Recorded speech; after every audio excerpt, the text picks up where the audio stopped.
Hari ini kita semangat belajar AKM lagi ya. Ini saya langsung ke halaman 154 di nomor 19 ini. Ilustrasinya ada di halaman sebelumnya, tapi kita sekali lagi fokus ke soal. Nah, ini kalau kita lihat sekilas tanpa membaca soalnya, ini pasti tentang membaca grafik, ya kan, membaca grafik, dan saya rasa harusnya kalian semua bisa. Jadi mudah-mudahan dari soal AKM ini adalah satu yang bisa kalian jawab gitu kan. Kalau grafik ini kan nggak perlu rumus, nggak perlu hitung-hitungan yang benar-benar rumit gitu kan, hanya perlu melihat, membaca dengan teliti gitu kan, membaca grafiknya. Jadi saya harap di soal tentang membaca grafik, karena di AKM ini kalau berdasarkan contoh ada soal statistika, dan mungkin ini adalah bentuk soal yang akan keluar di statistika, karena membaca grafik ini adalah bagian dari materi statistika. Ya, jadi ini langsung kita ke soal. Jadi tanpa membaca soalnya lengkap, ini adalah soal tentang kunjungan bulanan wisatawan mancanegara. Nah, ini hati-hati, nggak usah dipusingin tahunnya, karena di soal ini 2018-2019, tapi di grafik ini 2019-2018 ya. Jadi yang benarnya itu 2018-2019 ya, karena kan biasanya dia urut 2018-2019, tapi nggak jadi masalah gitu ya, jangan dipusingin itunya. Dan di sini sama aja gitu ya, 2019-2018 atau dibalik itu sama aja. Dan di sini dikasih tanda, ini kan ada dua bentuk garis ya, ada yang ditandai dengan tanda panah lancip seperti ini, ada yang buletan seperti ini. Itu dikasih tanda untuk membedakan kalau yang tanda panah itu adalah grafik tahun 2019, kalau yang buletan gini adalah grafik tahun 2018. Oke, ini nggak masalah ya, masih simple, masih sangat simple. Dan ini adalah bentuk bulannya dari Januari sampai Desember selama 1 tahun. Cuma ada 2 garis karena ada 2 tahun yang dibandingkan, yaitu tahun 2018 dan 2019. Ada beberapa pernyataan ya. Apakah benar, sama kayak konsep-konsep sebelumnya, checklist yang benar atau yang salah. Apakah benar lonjakan tertinggi jumlah kunjungan wisatawan di tahun 2018 adalah November sampai Desember tahun 2018. Hati-hati melihatnya, 2018 itu adalah yang bulat ini. Lonjakan tertinggi berarti kan dia naik ya. Nah, yang naik itu kan Januari Februari, yang bulat loh ya. Terus Februari Maret, lalu Mei Juni, lalu Juni Juli, lalu yang naik lagi November, Desember. Nah, di pernyataan ini apakah benar lonjakan tertingginya itu di November, Desember? Bisa kita buktikan ya. November dia 1.157.000-an. Desember dia 1.377.000-an ya. Nah, ini bisa kalian kurangin. Nah, hasilnya berapa? Kalau pengurangan ini saya rasa masih bisa lah ya, meskipun mungkin angkanya ribet panjang gitu kan, tapi tetap pengurangan biasa aja.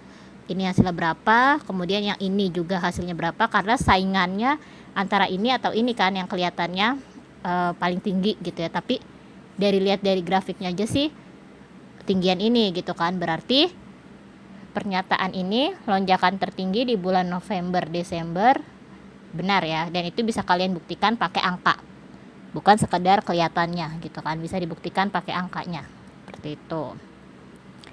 Lalu penurunan terendah di tahun 2019 adalah September Oktober.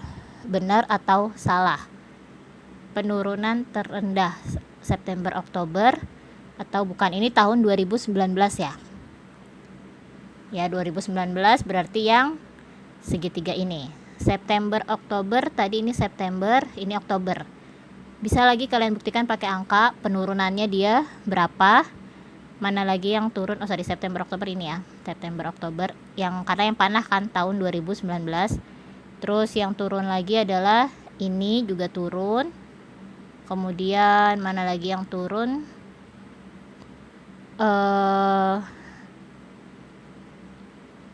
Juli, Agustus. Lagi pakai angka penurunan terendahnya yang di tahun 2019 Tadi yang turun itu kan dari bulan ini Oktober November turun ya, dari 1 juta 3 juta 1 juta 300-an ke 1 juta 200-an. Lalu dari bulan September ke Oktober tadi yang di pernyataannya kan bisa dibuktikan 1 juta 388 ke 1 juta 346, apakah terendah juga? Lalu mana lagi yang menurun? Oke, bisa dilihat ini juga menurun 1 juta 300-an, masih kejar 1 juta 300-an gitu kan. Nah, ini di soal ini di yang buku AKM ini kan di analisis pernyataannya kalau berdasarkan jawaban ini kan salah ya. Grafik yang terlihat memiliki penurunan yang paling landai adalah Juli Agustus. Kita lihat Juli Agustus. Yang tahun 2019 yaitu yang panah. Juli itu kan kira-kira ini sebentar mana nih melihatnya, Mei, Juni, oke Juli ini Juli, ini Agustus, Juli ini Agustus.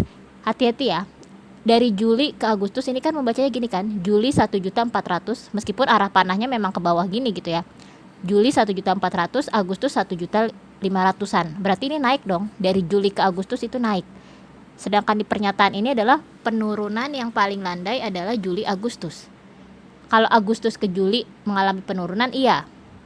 Tapi kan kalau kita menghitung penurun atau naik kan dari bulan sebelumnya ke bulan selanjutnya dong, nggak mundur kayak penurunan dari Juli Agustus. Juli Agustus justru naik.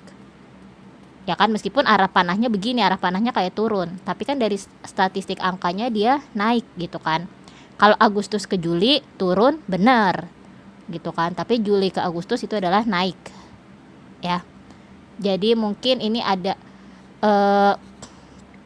pernyataan di sini agak aneh gitu ya. Tapi kalau dari September Oktober sih yang jelas dia September Oktober turun benar gitu kan. Nah, kita buktikan nih dia landai enggak, atau dari September Oktober atau Oktober ke November yang paling rendah. Yang paling rendah penurunannya loh, bukan yang paling tinggi, bukan yang paling curam gitu penurunannya.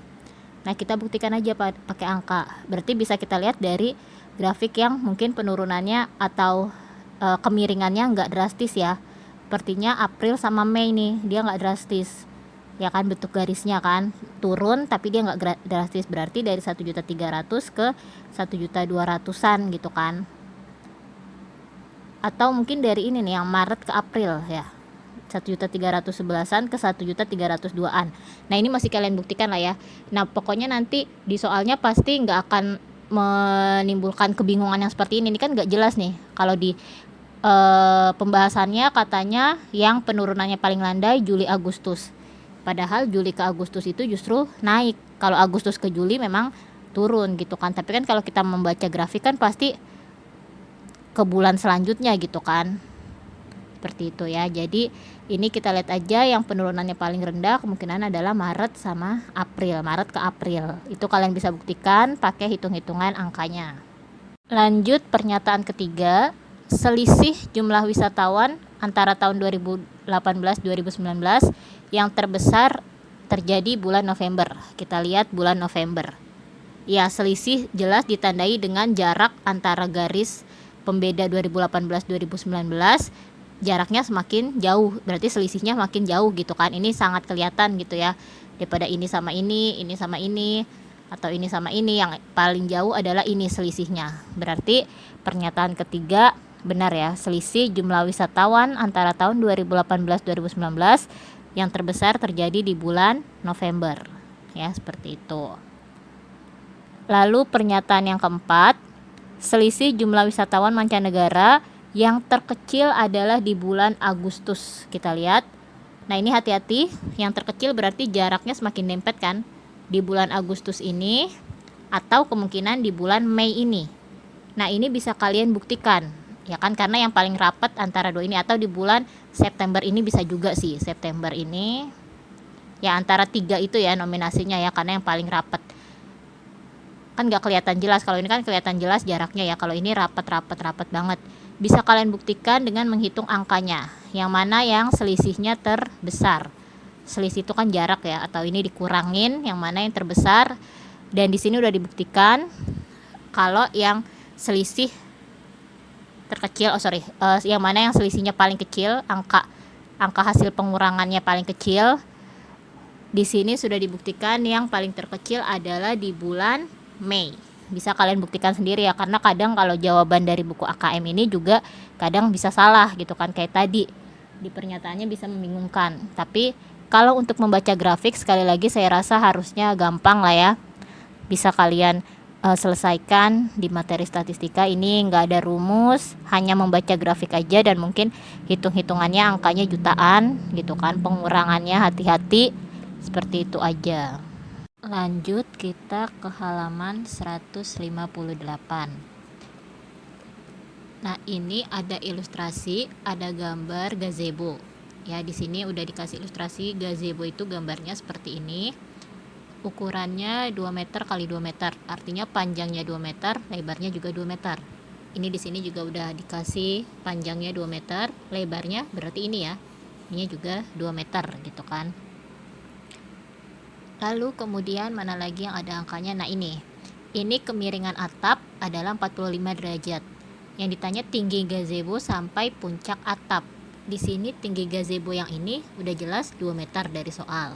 Berarti kita butuh nyari tinggi ini kan? Karena yang ditanya tinggi gazebo dari yang dasar ini sampai puncak ini.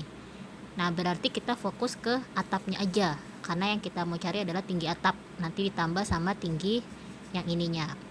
Atapnya ini kan bentuknya 5 segi 4, benar ya? Masih ingat SD? Ini adalah bentuk 5 segi 4. Di sini kita buat 5 segi 4, dinamain boleh gitu kan. Nah, kemudian katanya kemiringan atap 45 miring. Berarti kita boleh aja ambil wakilnya ini, yang ini gitu kan, miringannya adalah 45. Yang ini juga boleh. Tapi biar lebih jelas, karena kita kan butuh mencarinya tinggi ini kan. Tinggi atap itu kan ini kan, ya kan, tinggi limas atau tinggi atap ini, maka kita ambil aja kemiringannya di sininya. Nah, kita garisin, jadilah dia bentuk segitiga siku-siku. Dengan ini pasti siku-siku, karena tinggi atap ke bawah atau alas ini adalah pasti membentuk siku-siku atau tegak lurus. Ini kemiringannya adalah 45 derajat ya. Boleh di sini, tapi sekali lagi karena kita mencari tinggi ini berarti kita ambil kemiringannya yang ini aja. Lalu tadi katanya ukuran gazebonya 2 meter kali 2 meter. Tadi ininya lebarnya 2 meter. Nah, ini panjangnya ini ke sini berarti juga 2 meter. Ini kan atapnya ini kan, ya kan, 2 meter. Nah, berarti dari sini ke sini pasti 1 meter, karena ini pasti tengah-tengah ya. Ini kalau dilanjutin lagi, ini kan 2 meter. Nah, ini pasti tengah-tengah, maka di sini adalah 1 meter. Yang kita cari adalah ini, tinggi atap. Nah, ini kalau ada bentuk soal kayak gini, kalian harus kepikiran ini adalah segitiga siku-siku, lalu ada sudut, kalian harus langsung kepikiran trigonometri segitiga siku-siku. Sudah pernah dipelajarin di kelas 10. Ini depan, ini samping, ini miring. Yang ditanya depan, yang diketahui samping, berarti depan samping itu adalah pakai tan. Ya kan, sin, demi, kosami, tan, desa. Masih ingat ya kelas 10? Karena yang ditanyakan depan, yang diketahui samping, kita butuh depan samping, berarti pakai tan. Tan siapa? Ya tan sudut ini, 45 derajat. Tan 45 derajat adalah depan per samping. Depannya yang ditanya yaitu tingginya 5, sampingnya yang bawahnya ini yaitu 1 meter. Tan 45 itu adalah 1. Kalau kalian masih ingat sudut istimewa, tan 45 derajat itu adalah 1. Udah, ini kita kali silang, 1 kali 1 itulah adalah 1. Maka AG atau tinggi limas ini adalah 1. Tapi hati-hati, yang ditanya bukan tinggi limas atau tinggi atap, tapi yang ditanya adalah tinggi gazebo sampai puncak atap. Berarti dari bawah sini tadi sampai puncak sini.